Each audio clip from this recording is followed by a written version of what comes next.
Hi, we are back for our next episode, third episode of Democracy, Disney, and Drinks. Here to discuss the chaos that has ensued over the past week here, living in the upside down. Yeah, there's so much that I think this episode is just going to be dedicated primarily to what is going on the legal side of things, as far as ignoring, due process, court orders, all those. So I'm just going to jump right in. Last week we talked about due process and the Abrego Garcia's case, and on Friday, I'm not sure if you saw this, but the Atlantic reported that immediately following his deportation, that some officials within the Trump administration were actually trying to bring him back. And were seeking ways not only to bring him back, but also to protect him while he was in this El Salvador, not prison. I don't even like to call it prison because it's a concentration camp, essentially. The people in there have not, whether it's, those that have been deported from our country or that are, from El Salvador, they're just being rounded up and put in there. Those people haven't received due process either, but that's their country. They have their own rules, obviously. But so they were also trying to find ways to protect Abrego Garcia in this camp. And the reports are that President Trump himself actually shut it down. So that's fun. It's one of those things he can never admit when he's wrong. He just digs his heels in. So that's what the Atlantic was reporting. But just an update on kind of what's going on. I know you and I exchanged texts about this. Absolutely infuriating that Homeland Security posted to the internet a court document, or I guess it was on social media specifically, that included Abrego Garcia's home address. Yeah, so now she is. His wife and children had to leave their home. I don't know if that would be an accident. It makes me so angry. Honest to God. No. I know when I file court documents with the court, I mean, I wouldn't post court documents on social media. I mean, it's highly inappropriate and unethical if you ask me. Unprofessional, at the very least. But I mean, we redact. You redact personal information, personal identifying information. Such a high profile. Like, this isn't like some small town thing that you'd have to dig for. That's great. Everybody around the world's kind of watching this case right now, and you're going to put that type of information out there. It's great. It doesn't seem like it was an accident. Yeah. Maybe sloppy. I don't know. They are known for being sloppy. Have you read some of these orders and these filings? It's embarrassing. Was Pete Hegseth involved? Because it was an accident. It was an accident, Mom. It was an accident, Mom. Yeah. But they are continuing, and meaning the DOJ, the government, is continuing to ignore the U.S. Supreme Court's order that they facilitate, quote unquote, his return. There was some reporting that, and this was on Fox News, so we're equal opportunity. I have seen actually a few things on Fox News lately that I was like, Well, the public, I think, is really not. If you look at polls, and I don't have the. I think it's like 2-1 or something. And that was one of the things I saw on Fox News. Yes. And it was like they posted the picture of like the approval ratings, and I was like, "Oh, that's beautiful." Well, like you've lost Joe Rogan. Like Joe Rogan was like, like you have to have due process. If you've lost Joe Rogan, you might want to maybe think about it, Trump administration. But and I know last week we were talking about Abrego Garcia, and I may have not been as clear. There's several cases going on. This is not the one with the criminal contempt, not yet. That's the one that involves the much larger group of deportation orders. That was the one with Judge Boasberg or whatever that had told them that they needed to stop, and they continued to load them on a plane and get them, down there. But they're ignoring the judge in the Abrego Garcia case as well, Not really sure what's going on, but the judge in this and Abrego Garcia's case, there's discovery that's going on, depositions, things like that. And they're supposed to be giving daily updates as far as what is the government doing to bring Abrego Garcia back. The judge did grant a 7-day, this was last week, and a 7-day stay until April 30th. And she didn't explain her reasoning, but said that it was made with the agreement of the parties, so both sides. I don't want to read too much into that. Maybe they're really, especially because they pay so much attention to polls, maybe they are going to relent there. But the judge blasted the administration's lawyers in a written filing for ignoring her orders. She said that they'd been acting in bad faith by obstructing the legal process. And she said, that ends now. That's her quote, that ends now. And it's a little bit of a long quote, but it's also, I know I read a lot of quotes last week. It's just so powerful when you hear the judge's words. She said, for weeks, defendants have sought refuge behind a vague and unsubstantiated assertions of privilege, using them as a shield to obstruct discovery and evade compliance with this court's orders. Defendants have known, at least since last week, that this court requires specific legal and factual showings to support any claim of privilege, yet they have continued to rely on boilerplate assertions. So she's not having any of it, just as the other judge wasn't. There are also Republican senators. The administration obviously have a blatant disregard for the law. So they're just doing whatever they want. They're waiting to see if anybody calls them on it. But we do have some Republican senators breaking with Trump. The Utah senator, most recently, like I said, Joe Rogan is breaking on this. Aside from Abrego Garcia, there's, as I mentioned, there's the case involving the larger group of immigrants, and that involves where the judge previously found that the government's actions demonstrate a willful disregard for its order, sufficient for the court to conclude that probable cause exists to find the government in criminal contempt. So that's ongoing.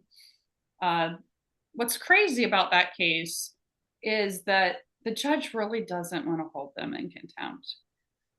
He's giving them an opportunity to purge such contempt, which just means to do what he's saying.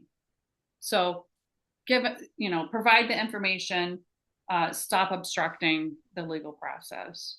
Then we also have, which you and I were just talking about earlier, it's disgusting. Deportation of U.S. citizens. We warned of that in our last episode. The judges were warning of it. Homegrown. Get those prisons built. Yep. I mean, the U.S. Supreme Court's order in the Abrego Garcia case touched on it, that what's to stop the government from deporting U.S. citizens, and here we are. They've deported U.S. citizens and U.S. citizen spouses without due process. Most recently, last week, 3 children who are U.S. citizens, a 2-year-old, a 4-year-old, and a 7-year-old, and their Honduras-born mother. But this is particularly. But they're trying to go back and say that the mother said that she wanted them to come with them. Yeah. Well, it's particularly disgusting because there's a 4-year-old. The 4-year-old suffers from a rare form of cancer, and they deported him. I think it's him or her. It's like, and I'm pretty sure they said it was like stage 4 cancer. Without medications. Without the medications, they deported. Without any input from their medical professionals or overseeing their care. But yeah, you think the mom would want to take her child away from the treatment that they're obviously dealing with? They're doing this so fast. They denied them access to their attorneys. That's what's being reported. And it's just really a 2-year-old, a 4-year-old, and a 7-year-old, and a 4-year-old with cancer. Like, when At what point did these people, like, even like the ice ages, I understand this is your job, but like, come on. No, I mean, do they not have children? Do they not have any empathy? A child, children. Again, all this is without due process. So at the end of the day, if there are facts that we don't know about, maybe those would have come out had they given them a chance, one, to consult with an attorney, especially, I mean, like I said, these are either US citizens or they're spouses of US citizens. Mm-hmm. And they're not giving them a chance to be heard. It's beyond disturbing. And then it gets better or worse. I assume you saw this. I don't know. We haven't spoken about this, but the FBI arrested a Milwaukee County Circuit judge. Oh, yes. Yeah, for allegedly. I did get to see that. Yeah. It was, yeah. For allegedly obstruction of justice there. Which is just so, I love that. Yeah. Well, and they made a big spectacle. And what is, there's lots of things about this that are troubling. It just doesn't look good when we're taking our judges out of the courthouses in handcuffs. Well, they got her in the parking lot. They got her in the parking lot. Yeah. But they made a big scene about it. And just pulling back a little bit from this is not, like, you're not supposed, like, it is not something that judges particularly like happening. And a lot of, there's just rules against it, or, that's the policy. I don't know if there's any laws on the books in these various states with regard to having law enforcement come into a courtroom and arrest somebody. I'm not talking about a defendant that's there and then is being, that is being, taken and back into custody or something like that. But actually executing an arrest warrant in the courtroom. It's not something judges want to happen. It's bad for the justice system because it doesn't encourage people to come into a courtroom, whether that's a defendant or a witness or a victim. You do not want to have that kind of environment in a courtroom. And so from the reports I read, and again, I don't know everything. This just broke at the end of last week, but I read reports that she had told them, "You're not doing this in my courtroom," and was trying to work with them to do it elsewhere. And they would have none of it. They wanted the scene in the courtroom, and that's what she had a problem with.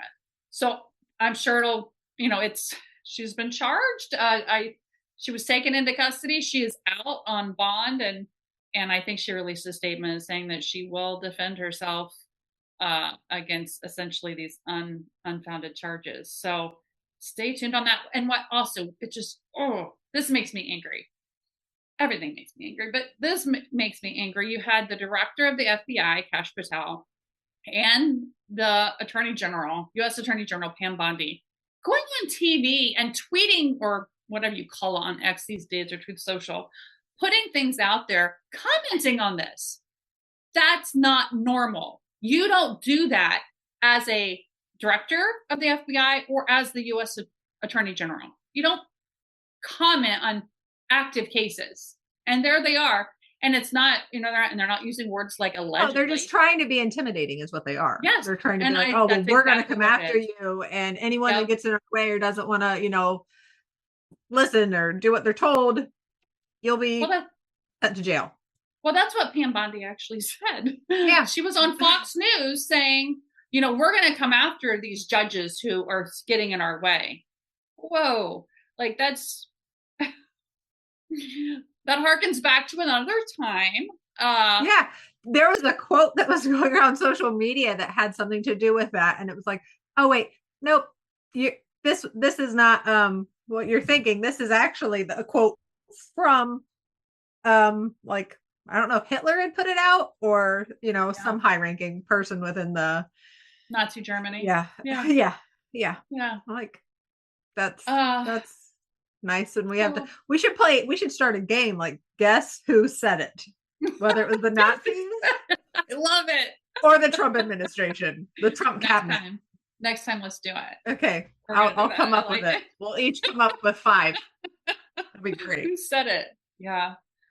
In a nutshell, with regard to the due process and these court orders being essentially ignored, I think it's split, but more people are now leaning that not only that we're in a constitutional crisis, or very, very close to a constitutional crisis when the executive branch is ignoring the judiciary. So,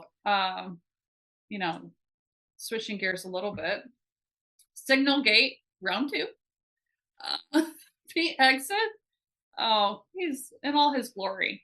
Round 1 was when he added the reporter to the Signal chat, or he didn't, but someone else on the Signal chat added. And nobody noticed. Nobody noticed this person that wasn't supposed to be there, that they're texting war plans to. Who else didn't they notice? Because they were discussing attack plans, not war plans, attack plans. Like, okay. And somehow those aren't classified. Yes, they are. Well, round 2. Hegseth actually created a Signal chat using his personal phone, of course. And he was warned not to do this prior to doing it. That's what the reports are saying. And this time he included his wife, brother, and personal attorney and shared more attack plans, including flight schedules. They weren't attack plans. They were bomb plans. Bomb plans. And everybody knew it. Everybody knew it. Never mind the fact that the Houthi rebels may have been 7. I don't know if you've seen this, where they've shot down 7 of our drones. And these drones are it was something stupid, maybe $30 million a piece. Don't quote me on that, but it was something obscene. So they have the ability to shoot. Doge should get on that. Yeah, what's that? I said Doge should get on that. Yeah, Doge, where are you? So, it's not funny. I mean, this is Pete Hegseth. We're risking lives, our servicemen and women's lives. It's disgusting that we have an absolute incompetent imbecile. Yeah. Jinx. Oh, but did you see the makeup room though? I forgot about that. I literally forgot about that. He spent several $1,000s having a room adjacent to his office turned into a makeup room. But no, on Fox News they said, well, he does his own makeup though. I'm like, oh my God. What was that? I sent it to you guys. That he said he was going to be done. I follow, it's complete satire on Facebook. It's Andy Borowitz. And he said he had a fake news story that was Hegseth accidentally texts Houthis detailed list of his cosmetics. And then said basically that he was stepping down because they were putting tariffs on his makeup. And I just died. I was like, this is great. I'm glad we can laugh about this, but it, again, not funny. Not a laughing fucking matter, because he's responsible for the lives of our military servicemen and women. Like, this is insane. I don't know how any military parent or spouse is handling it right now. I would be beside myself, and I don't think anything's going to happen. Quite honestly, I'm not sure what it would take to fire Pete Hegseth. Although there were some reporting that maybe they're looking inside, or friends of him that were close to him, saying that the Pentagon is just. Well, then they fired them because they were leakers, right? We don't like leakers. Oh, okay. We don't like leakers. Oh, they were just bomb plans. What about the internet? He installed. Did you see that? He had a private internet server, I guess. Who else had a server? But the emails, Hillary. Emails. That's right, Hillary. I can't believe that Hillary Clinton, she was roasted. DEI. Come on, DEI. DI higher. What you drinking? Costco organic strawberry lemonade. Oh, non-alcoholic. I just want my crushed ice, my nugget ice, which I have now got my sister onto. You're welcome. I know. I have just water today, so no adult beverage for me, but I do have my Disney cup. But I guess I have the nugget ice. I cannot even tell you how much I love it. It's the one splurge I think I've done for myself in the last couple years, because I haven't told my husband how much that machine costs. I used to look forward to going into labor just for the nugget ice. Just for the nugget ice. I was like, yes, here we go. Give me 2 cups worth. Thanks. Yeah, it's good. Motrin, Tylenol? No, I would take some more ice, please. Thank you. Ice. Yeah, it's lovely. It is lovely. My kids love it too. We're a big fan. So thank you for Solid. That. You're welcome. Moving on. Ukraine. This makes me sick to my stomach, and it circles around because there's so much going on, but it keeps circling around because obviously Trump did not end the war over there in 24 hours. He said it was before he was even going to be in office. It was going to be ended before he even got into the Oval Office. And here we are. He was just kidding. Well, he was just what's so infuriating, it's these things that Trump says too, but he repeats them. He's talked about taking Greenland, talked about making Canada the 51st state. And you think at first he's joking, but he keeps saying it and says, he's not joking. But one thing with Ukraine, he keeps blaming Ukraine for the war. And I have a clip. We're getting fancy. I have an audio clip because I think it's so important to hear him say this. So I'm going to play this clip. He's always looking to purchase missiles.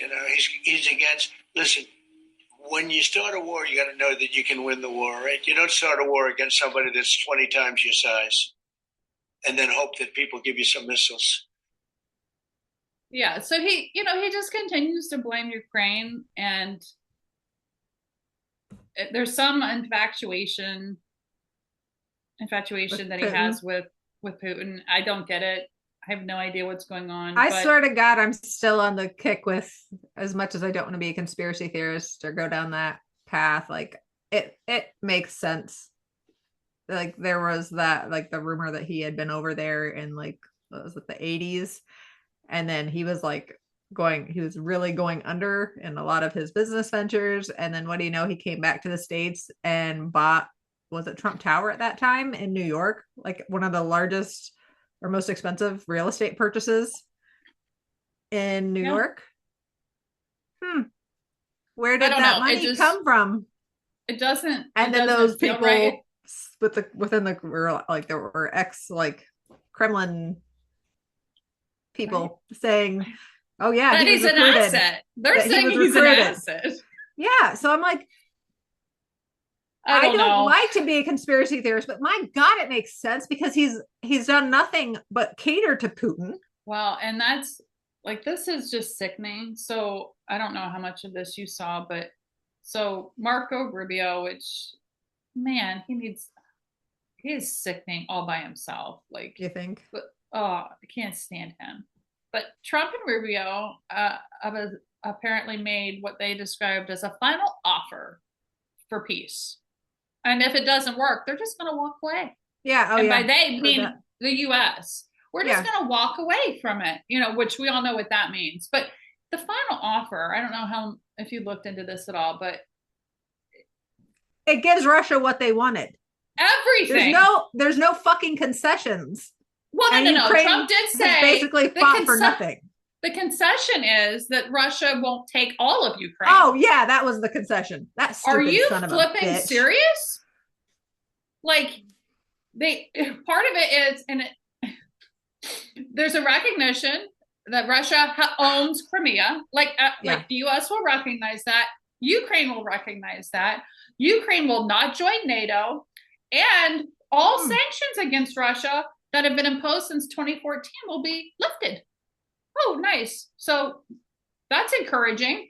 And that's so exciting for Ukraine. How are they not jumping at this deal? Yeah. Oh, and there'll be in what they described as enhanced economic cooperation between Russia and US, particularly in the energy and industrial sectors.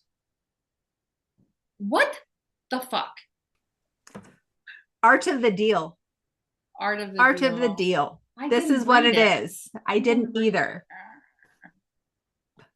But you know, Zelensky's the bad guy because one, he couldn't even accept many of those because it's contrary to their constitution.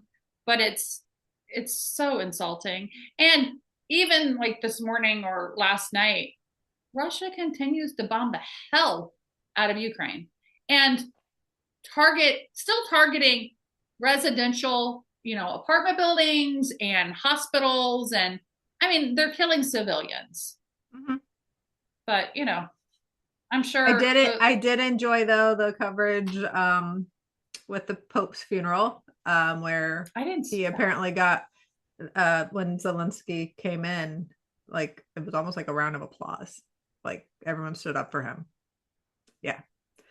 And then there was a quick video of was it President Macron in France.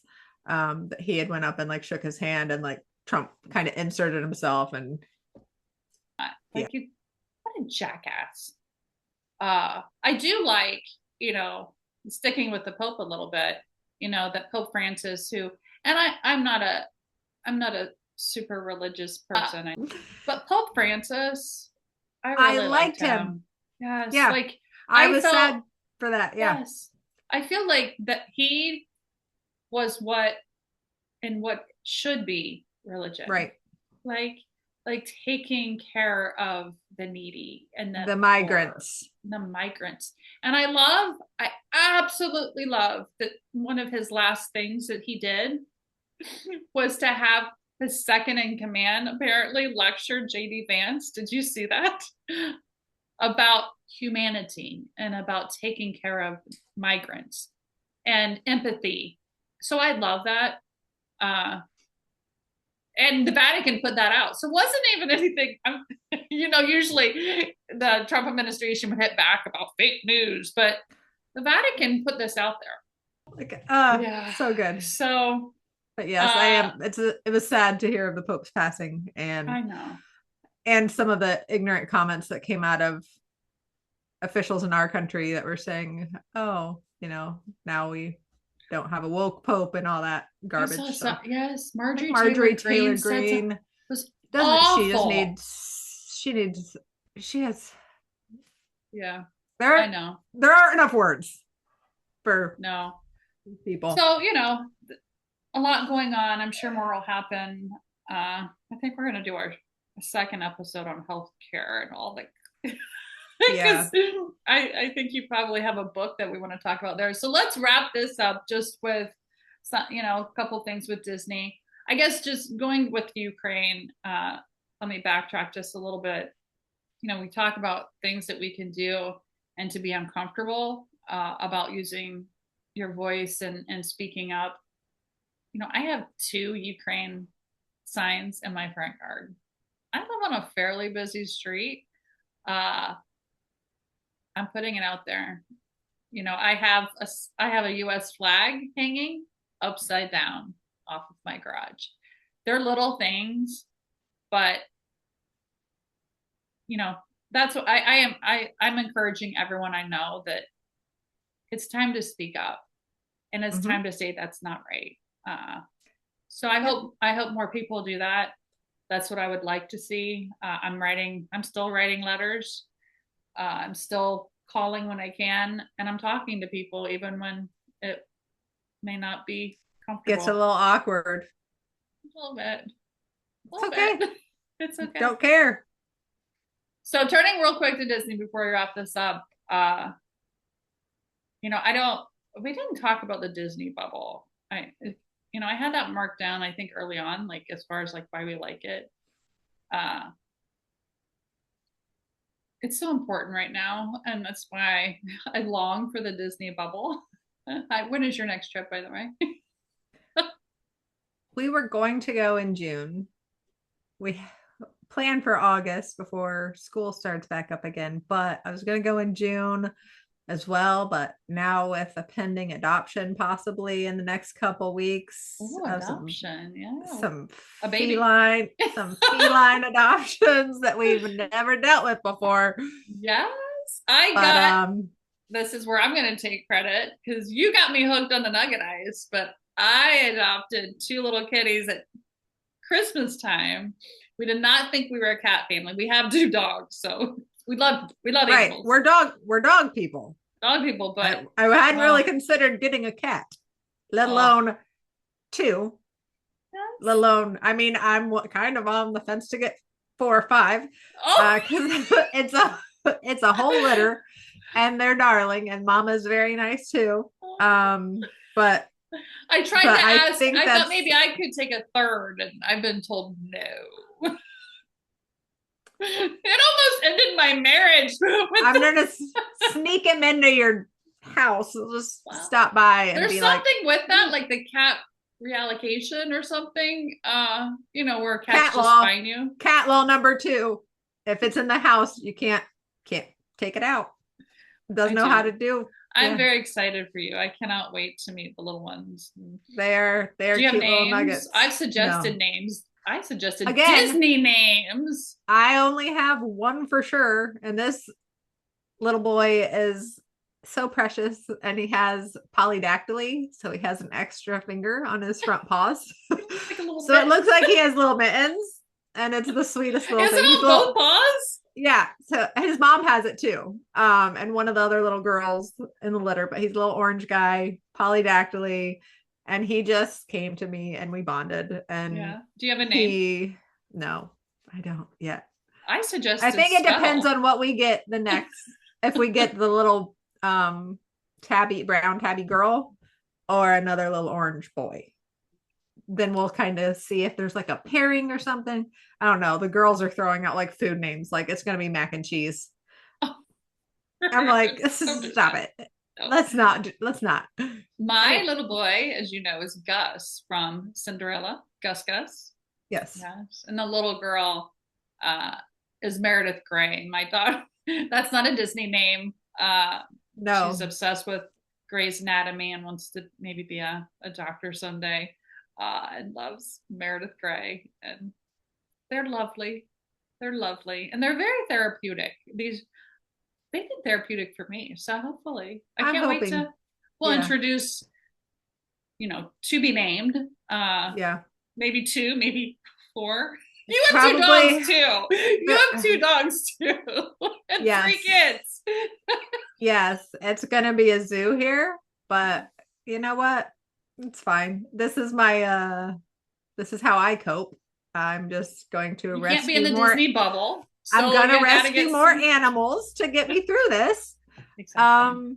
Because honestly, I feel so helpless with the way of the world that I feel, and I think that's honestly what's triggering it for me is like I'm gonna do the little things that I can to make things a little bit better. And if that means rescuing abandoned kittens from a rescue group and making my house a little smelly with kitty litter, I'll give you some tips. I'm in.